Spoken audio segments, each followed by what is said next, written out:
আসসালামু আলাইকুম।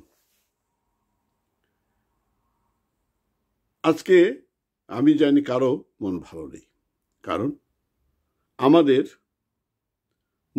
বাঙালি জাতির অস্তিত্বের ঠিকানা ৩৫ নম্বর আবারও জ্বালিয়ে পুড়িয়ে দেওয়া হয়েছে। অবৈধ সরকার এই ইউনূস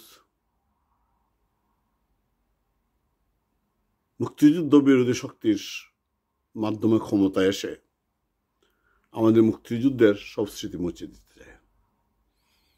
বঙ্গবন্ধুকে ওদের ভয়, ৩২ নম্বরকে ওদের ভয়, বঙ্গবন্ধু পরিবারকে ওদের ভয়। আমি আগের ভিডিওতে সেই বিষয়টা আলোচনা করেছি। এখন যে বিষয়টি আলোচনা করব, এই ইউনূস যে ক্ষমতায় এসেছে আমরা সবাই জানি এটা অবৈধ, অসাংবিধানিক সরকার।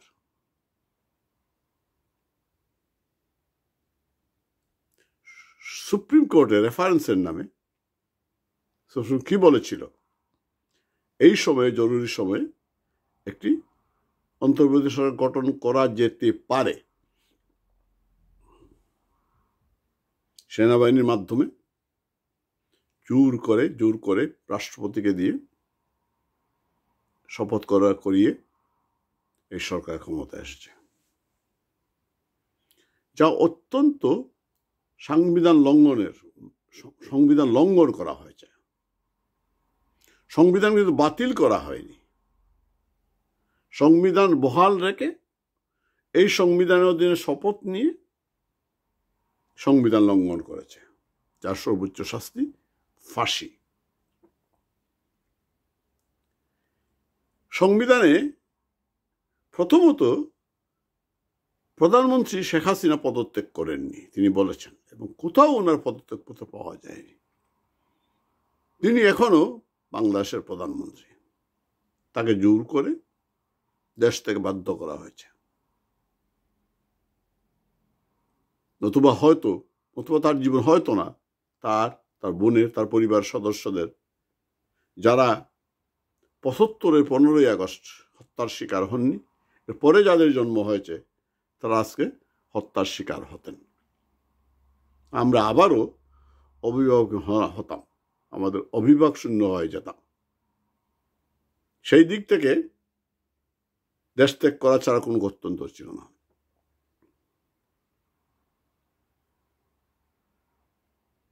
প্রধানমন্ত্রী পদত্যাগ করেনও সংবিধান মোতাবেক, সংবিধানের ধারা মোতাবেক সংসদ কর্তৃক পরবর্তী প্রধানমন্ত্রী নির্বাচিত না হওয়া পর্যন্ত পদত্যাগকারী প্রধানমন্ত্রী অন্তর্বর্তী সরকারের প্রধানমন্ত্রী হিসেবে দায়িত্ব পালন করবেন। সেটা মানা হয়নি, সংবিধান লঙ্ঘন।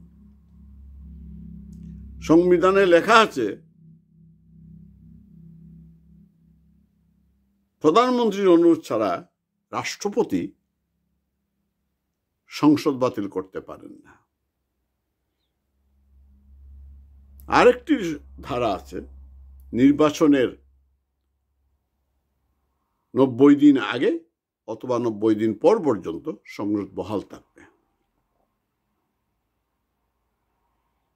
রাষ্ট্রপতি কি করেছেন, তাকে দিয়ে কি করানো হয়েছে? জোর করে সংসদ বাতিল করে দেওয়া হয়েছে, যা সম্পূর্ণ সংবিধানের বরখেলাফ। এরপরে সুতরাং এই সংবিধান লঙ্ঘনের সর্বোচ্চ শাস্তি হচ্ছে মৃত্যুদণ্ড, সর্বোচ্চ শাস্তি। আমি আজকে পরিষ্কার ভাষায় বলতে চাই, যতই ক্ষমতার বাহাদুরি করো না কেন, যতই তুমি ডক্টর ইউনূস, জঙ্গি ইউনূস, তোমাকে আমরা ধরবই, বেশি দিন বাকি নেই। আওয়ামী লীগ নাম শোনা মাত্র যেই কর্মসূচি দিয়েছে, পাগল হয়ে গিয়েছে সবাই। কর্মসূচি লিফলেট বিতরণ, তাও শেষ হয়নি এখনো। পাগল হয়ে গিয়েছ কিভাবে আওয়ামী লীগকে ঠেকানো যায়। সবাই মিলে, সব চোরেরা মিলে, রক্সিয়াল মিলে চলা পরামর্শ করছ। আজকে বঙ্গবন্ধু কন্যা ভাষণ দিবেন, তাই তোমাদের মাথা খারাপ হয়ে গেছে। না জানি কি তিনি বলে ফেলেন। এত ভয় তো হবেই, কারণ চোরের মন পুলিশ পুলিশ। ইউনুস এবং তোমার সাঙ্গপাঙ্গরা জানে তোমরা কি করেছ, কি অন্যায় করেছ। দেশের সংবিধান লঙ্ঘন করে জোর করে ক্ষমতা আঁকড়ে রেখেছ। এখন নির্বাচন দিতে চাও না, ছলে বলে কৌশলে সংস্কারের নামে নির্বাচন পিছিয়ে দিচ্ছ। বাংলাদেশের মানুষকে বোকা পেয়েছ, অতিষ্ঠ হয়ে গেছে মানুষ। আইন শৃঙ্খলার অবনতি, দ্রব্যমূল্যের ঊর্ধ্বগতি, রাস্তাঘাটে চলা যায় না, ভীষণ জাম। যখন যা ইচ্ছা, যার ইচ্ছা রাস্তায় মিছিল করছে, রাস্তা বন্ধ করে দিচ্ছে, মব জাস্টিস হচ্ছে, আইনের শাসন নেই, আদালতে অভিযুক্তদের বিরুদ্ধে আক্রমণ হচ্ছে।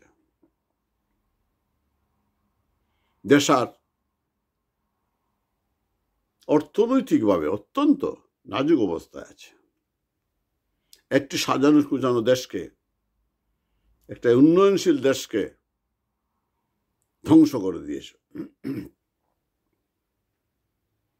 তার জন্য তোমাকে শাস্তি পেতে হবে। মুনাফিক ইউনুস, জঙ্গি ইউনুস, তোমাকে ছাড় দেওয়া হবে না। নিজের চুরির পয়সা বাঁচানোর জন্য, জেল থেকে বাঁচার জন্য তুমি ষড়যন্ত্র করে, মেটিকুলাস প্ল্যান করে বঙ্গবন্ধু কন্যাকে, মুক্তিযুদ্ধের পক্ষের শক্তিকে ক্ষমতাচ্যুত করেছ। তোমাকে ছেড়ে দেওয়া হবে না। সময় আসছে, বেশি দূরে নয়। আওয়ামী লীগ জেগে উঠেছে, আবার জাগবে। যতই গ্রেপ্তার করো, যতই হত্যা করো, আটকাতে পারবে না। নির্বাচন দিয়ে দেখো বাঁচতে পারো কিনা। পালাবার সুযোগ পাবে না। তোমাকে ফাঁসিতে ঝুলতেই হবে। সংবিধান লঙ্ঘনের দায়ে তোমাকে ফাঁসিতে ঝুলতেই হবে। সুতরাং সাধু সাবধান। জয় বাংলা, জয় বঙ্গবন্ধু। ইউনুসকে আমরা ফাঁসিতে ঝুলাবই, তার সাঙ্গপাঙ্গদেরকে আমরা সংবিধান লঙ্ঘনের দায়ে এই দেশটিকে ধ্বংস করে দেওয়ার জন্য, মুক্তিযুদ্ধের পক্ষে অবস্থান নেওয়ার জন্য ফাঁসির কাস্টে ঝুলাবো, ফাঁসির কাস্টে ঝুলাবো। জয় বাংলা।